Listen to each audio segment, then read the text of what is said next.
Hello guys, আসসালামু আলাইকুম। কেমন আছো তোমরা সবাই? আশা করি সবাই ভালো আছো।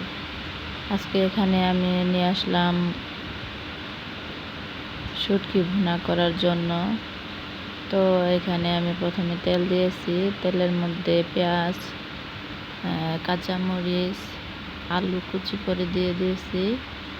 তারপর এখানে গরম পানি দিয়ে সিদ্ধ করে ধুয়ে রাখা, ধুয়ে একদম কাটা ছাড়িয়ে নিয়েছি শুটকিগুলো এখানে এর মধ্যে দিয়ে দেব। দিয়ে সুন্দর করে নাড়াচাড়া করে তেলের মধ্যে কিছুক্ষণ এই সবগুলো ভেজে নেব। তাহলে শুটকির গন্ধটা আর থাকবে না। সুন্দরভাবে নাড়াচাড়া করে একটু ভেজে নেব। তারপর এখানে রসুন বাটা, আদা বাটা, জিরা বাটা, মানে সবগুলো একসাথে ব্লেন্ডার করে নিয়েছি। সেই বাটাগুলো এখানে দিয়ে দেব।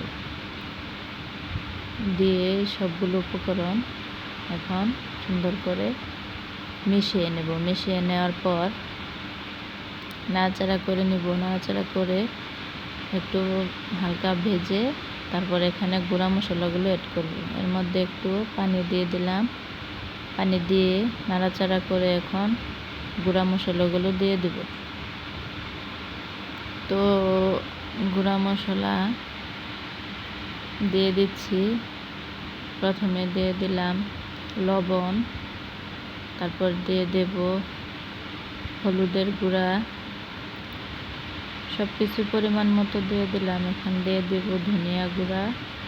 ধনিয়া গুঁড়া দেওয়ার পর দিয়ে দেব মরিচের গুঁড়া। মরিচের গুঁড়া কমই দেব, কাঁচামরিচ দিয়েছি সেজন্য।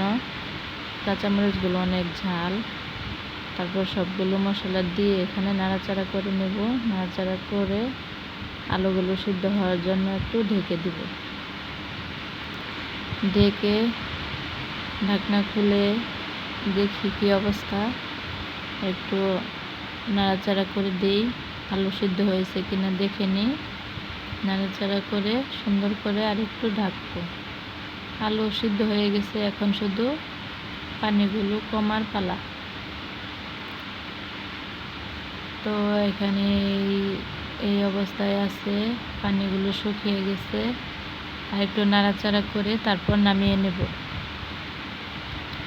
এই যে সুন্দর করে নাড়াচাড়া করে নিচ্ছি এখন। পানিগুলো একদম শুকিয়ে ফেলবো। যে পানি শুকিয়ে গেছে, একটু ভাজা ভাজা করে নেব। এরকমভাবে ভুনা করলে শুটকি দারুণ মজা লাগে। এটা ছিল লইট্টা শুটকি। এইভাবে খেয়ে দেখবেন আপনারা, কত মজা যে লাগে, একদম দারুণ হয়। এই যে ফাইনাল লুক, শুটকি বোনা হয়ে গেছে, নামিয়ে নিয়েছি।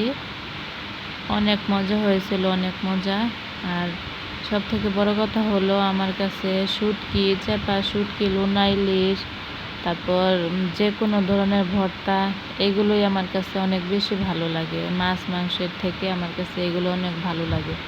কিন্তু দুঃখের বিষয় হলো, আমার হাজব্যান্ড এগুলো কিছুই পছন্দ করে না। আমার হাজব্যান্ড হাতে গোনা 2-1টা জিনিস খায়। সেজন্য আমিও আমার জন্য আলাদা কিছু করি না। ও যা খায় তাই করি। তো সবাই আমার পাশে থাকবে, আমার চ্যানেলটা সাপোর্ট করবে। আজকের মতো এই পর্যন্তই। আসসালামু আলাইকুম, আল্লাহ হাফেজ।